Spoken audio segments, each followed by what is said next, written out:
أعوذ بالله من الشيطان الرجيم بسم الله الرحمن الرحيم الحمد لله والصلاة والسلام رب اشرح لي صدري ويسر لي أمري واحلل عقدة من لساني يفقهوا قولي أما بعد میرا گرامی سورہ نساء کی آج آیت نمبر 74 ہے، جس میں پروردگار آپ کے سامنے ارشاد فرما رہا ہے کہ آپ فَلْيُقَاتِلْ فِي سَبِيلِ اللَّهِ الَّذِينَ يَشْرُونَ الْحَيَاةَ الدُّنْيَا بِالْآخِرَةِ وَمَنْ يُقَاتِلْ فِي سَبِيلِ اللَّهِ فَيُقْتَلْ أَوْ يَغْلِبْ فَسَوْفَ نُؤْتِيهِ أَجْرًا عَظِيمًا۔ پروردگار ارشاد فرما رہا ہے کہ اب ضرورت ہے کہ راہ خدا میں وہ لوگ قدم آگے بڑھائیں اور جہاد کریں جو زندگانی دنیا کو آخرت کے عوض بیچ ڈالتے ہیں، اور جو بھی راہ خدا میں جہاد کرے گا وہ ختم ہو جائے گا یا غالب آ جائے گا۔ دونوں صورتوں میں ہم اسے اجر عظیم عطا کریں گے۔ غور کیجیے گا، یہاں پر اس میں دو باتوں کی طرف متوجہ کیا جا رہا ہے کہ انسان جو ہے دنیاوی زندگی کو آخرت کے عوض بیچنے والے افراد کی صفت بیان کی جا رہی ہے کہ مجاہدت کرنا اور باقاعدہ جو ہے انبیاء، نبی اور علی کا ساتھ دینا، اور اسی لیے جو ہے قرآن نے ان منافقین کی طرف متوجہ کیا ہے جو نبی کی مخالفت کرتے ہیں اور اسلام کی مخالفت کرتے ہیں۔ ظاہری طور پر جو ہے انہوں نے ایمان قبول کر لیا ہے، لیکن باطنی طور پر جو ہے وہ صحیح معنوں میں ایمان نہیں لائے ہیں، تو ان کے بارے میں جو ہے پروردگار کہہ رہا ہے کہ اب ضرورت اس بات کی ہے کہ وہ ایمان جو ان کے پاس موجود ہے وہ راہ خدا میں یعنی جہاد کریں، اور اس کی دو صورتحال ہیں، یا تو وہ یعنی جب وہ آخرت کے بدلے میں دنیاوی زندگی کو بیچ دیں گے تو اس کے نتیجے میں یعنی راہ خدا میں جب جہاد کریں گے تو دو صورتحال ہے، یا تو وہ غالب آ جائیں گے یا تو وہ مقتول ہو جائیں گے۔ جب مقتول ہو جائیں گے تب بھی اجر ملے گا، اور غالب آ جائیں گے تب بھی اجر ملے گا۔ یہاں پہ غور طلب بات یہ ہے کہ یہ سب اس زمانے کی بات ہے جب نبی کریم محمد مصطفیٰ صلی اللہ علیہ وسلم نے جو ہے یعنی قدم آگے بڑھایا تھا اور مکے اور مدینے میں احکام الہیہ کو یعنی تبلیغ کر رہے تھے اور لوگوں کو متوجہ کر رہے تھے، تو بہت سارے افراد ایسے تھے جنہوں نے باقاعدہ نبی کے مقابلے میں یعنی فوج تیار کر لی تھی، اور چاہے جنگ احد کا منظر ہو، چاہے جنگ بدر کا منظر ہو، اور چاہے جنگ خیبر اور خندق کا مسئلہ ہو، تو آپ غور کریں گے کہ جو بھی جنگ ہوئی ہے اس میں باقاعدہ اسلام نے جو ہے ہمیشہ سلامتی کا پیغام دیا ہے۔ جنگ خندق جو معمولی جنگ نہیں تھی بلکہ ایک اہم جنگوں میں سے ایک جنگ ہے۔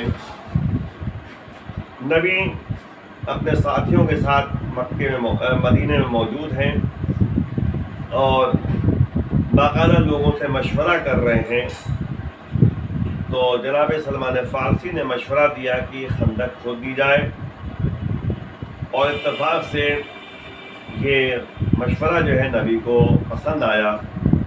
کفار و مشرکین نے جو جنگ احزاب کے نام سے مشہور ہے، یہ جنگ خندق، احزاب کہتے ہیں مختلف گروہوں کا اکٹھا ہو جانا، تو تمام گروہوں کا اکٹھا ہو جانا، اور یہ بھی جو ہے باقاعدہ یعنی نبی کے مقابلے میں، علی کے مقابلے میں انہوں نے پوری فوج تیار کر رکھی تھی۔ نبی نے چاروں طرف پہرا بچھا دیا تھا کہ کوئی جو ہے مدینے سے باہر نہ جانے پائے۔ ایک اطلاع جو ہے کفار مشرکین تک نہ پہنچنے پائے۔ پہلا تفصیلی بات پیش نہیں کرنی ہے، مین پوائنٹ تک آ جاؤں۔ جب یہ کفار مشرکین آگے انہوں نے جنگ خندق میں دیکھا کہ خندق کھدی ہوئی ہے، تو بہرحال جو ہے عمرو بن عبد جو فوج کا لشکر کا سردار تھا، اس نے کسی طریقے سے اپنے گھوڑے کو دوڑایا اور نتیجے میں جو ہے خندق پار کر لی۔ اس کے ساتھ جو ہے 2-3 لوگ اور خندق پار کر چکے۔ بہرحال جو ہے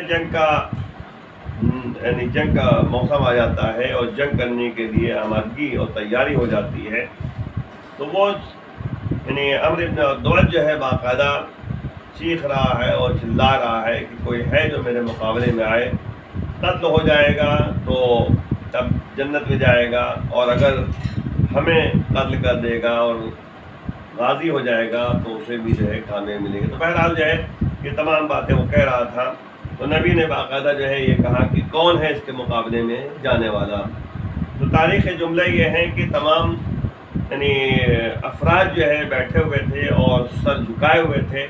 تاریخ نے بڑھ کے آواز دی کہ اس طریقے سے بیٹھے ہوئے تھے جیسے ان کے سر پہ پرندے موجود ہوں، اگر سر ہلائیں گے تو پرندے اڑ جائیں گے۔ سب سناٹا چھا گیا، علی ہی اٹھے تھے۔ چندین مرتبہ یہ مسئلہ ہوا، آخر میں جو ہے نبی نے جو ہے علی کو مد مقابل بھیجا، کل ایمان کل کفر کے مقابلے میں جا رہا ہے، اس طرح کا جملہ بیان کیا۔ آخر کار جو ہے جنگ کے لیے جب سامنے روبرو ایک دوسرے کے ہوتے ہیں تو مولا کائنات نے ایک جملہ کہا عمرو بن عبد سے کہ تم 3 باتوں میں سے کوئی ایک بات مان لو۔ کہا کیا بات ہے؟ کہا پہلی بات یہ ہے کہ تم جنگ میدان چھوڑ کے چلے جاؤ، جنگ نہ کرو۔ یعنی اب دیکھیں سلام علیکم کا پیغام دیا جا رہا ہے نہیں جا رہا،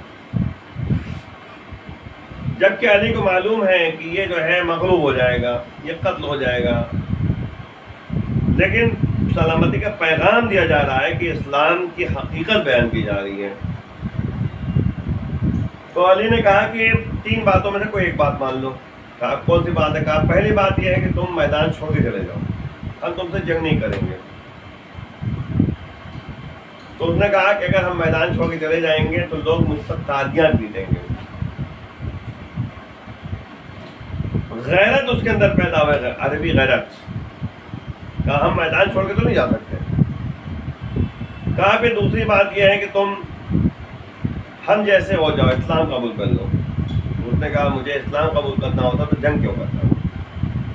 کہا جب تیسری بات یہ ہے کہ تم جو ہے گھوڑے پر ہو، میں جو ہے بغیر گھوڑے کا ہوں، گھوڑے پر سوار نہیں ہوں، تم ادھر آؤ تاکہ آمنے سامنے جنگ ہو اور برابری کی جنگ ہو۔ تو اس نے کہا ٹھیک ہے، یہ بات ہم مان لیتے ہیں۔ آخر میں ایک دوسرے کے مقابل میں جنگ ہوتی ہے اور مولا کائنات نے ضربت لگائی، تو ایسی ضربت لگائی کہ نبی نے جملہ کہا کہ ضربت علی یوم الخندق افضل من عبادت الثقلین۔ علی کی ضربت جو ہے ثقلین کی عبادت سے جو ہے بھاری ہے، افضل ہے۔ تو آپ غور کیجئے کہ علی نے پیغام دیا تھا۔ پہلی مرتبہ جب اس کو قتل کرنا چاہتے ہیں تو اس نے لعاب دہن پھینک دیا تھا، علی جو ہے ٹہلنے لگے تھے، قتل نہیں کیا۔ جب پھر دوبارہ حملہ کر کے جو ہے باقاعدہ اس کو واصل جہنم کیا ہے، تو مطلب قتل کیا ہے۔ تو مطلب کہنے کا یہ ہے کہ اسلام سلامتی کا پیغام دیتا ہے۔ جو باقاعدہ جو ہے کرتے کہ اس بات کی طرف توجہ نہیں کرتے، ان کو غور کرنا چاہیے کہ جنگ خندق معمولی جنگ نہیں تھی، اس میں جو ہے سلامتی کا پیغام دیا گیا تھا۔ اور پھر جو ہے دوبارہ حملہ کر کے جب لوگوں نے پوچھا یا علی آپ نے یہ کیسا کیا، کہا کہ میں جب قتل کرنا چاہتا تھا اس نے لعاب دہن جب پھینکا ہے تو میرا نفس شامل ہو رہا تھا، میں نہیں چاہتا تھا کہ اللہ کے کام میں میرا نفس شامل ہوگا۔ اور کیا آپ نے یہ ہے کہتے کہ بندگی کا اظہار کرنا اللہ کی بارگاہ میں۔ تو یہاں پہ جو یہی بات بتائی جا رہی ہے کہ کچھ لوگ ایسے ہوتے ہیں جو دنیاوی زندگی کو آخرت کے مد مقابل بیچ دیتے ہیں۔ آپ دیکھیے یہی علی علیہ السلام ہے کہ جنگ شب ہجرت آپ بولتے ہیں، وَمِنَ النَّاسِ مَن يَشْرِي نَفْسَهُ ابْتِغَاءَ مَرْضَاتِ اللَّهِ۔ لوگوں میں کچھ ایسے ہوتے ہیں کہ جو اللہ کی مرضی کے مقابلے میں اپنے نفس کا سودا کر بیٹھتے ہیں، اپنی پرواہ نہیں کرتے، آخرت کا خیال کرتے ہیں، اللہ کی مرضی کا خیال کرتے ہیں۔ اور یہ شب ہجرت کی بات تھی کہ اللہ نے بھی فخر کیا ہے کہ ایک بھائی بھائی پر قربان ہو رہا ہے۔ تو بہرحال یہ کہتے ہیں کہ یہاں پہ سب سے اہم مسئلہ جو بیان کیا جا رہا ہے وہ یہی ہے کہ اللہ کے لیے کام کرو، آخرت کے لیے کام کرو۔ ہر ایک کے حقوق کا خیال کیا گیا ہے اسلام میں۔ اسلام میں جو ہے کسی کے حق ضائع کرنے کو جائز قرار نہیں دیا۔ آپ جو ہے ذرہ برابر جو ہے کسی جانور پہ ظلم نہیں کر سکتے، آپ جو ہے بلا یعنی وجہ جو ہے درخت نہیں کاٹ سکتے۔ تمام چیزیں جو ہے اسلام نے بیان کیا ہے۔